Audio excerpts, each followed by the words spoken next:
It saddens me to turn over my badge to you. Dan White ended his 4-year fireman's career because the city attorney ruled he couldn't be a fireman and a supervisor at the same time. Don't forget, we'll be coming up for our budget. Yes, I'll be there. In leaving the San Francisco Fire Department, Dan White is leaving quite a family tradition. His father was a San Francisco fireman. His stepfather is a fireman. So's his father-in-law. And his 2 brothers are trying to become San Francisco firemen. Hand me my last check. Hand me your last check, Dan White. You should have the At his old firehouse, Dan White picked up his last paycheck and cleaned out his locker. His fireman's salary was $18,000 a year. Supervisors make only half that. But with his wife's teacher's salary, he figures they'll get by.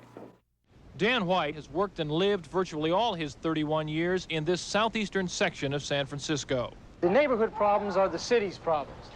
You see, the transportation, the crime, the education, the taxes, these are problems that we're all going to have to solve. So, hello, Ann. Come on out here and come on, say hello. Come on now. Dan White comes across as the kind of son almost any mother would be proud of.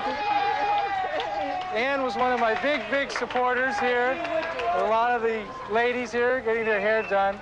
Clean-cut, respectful to his elders, and seemingly possessed of small-town values. When was the last time you heard a San Francisco politician talk about setting up neighborhood athletic teams? And then when we get the best team, we will challenge, say, Harvey Milk's district to a game of softball where they have champs out there.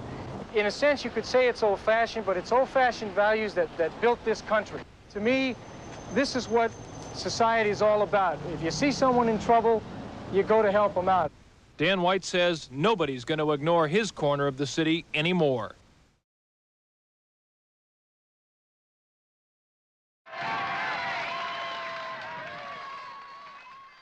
What did you see that you thought was obscene?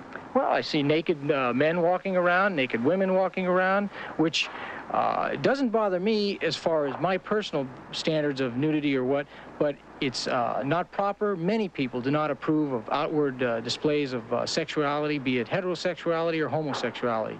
And this is a point I stand firm on, and I think the gay community themselves would find hard to refute the statements I'm making now. And this is a problem. We wouldn't allow it for any other parade in San Francisco, and it should not be allowed for the gay parade.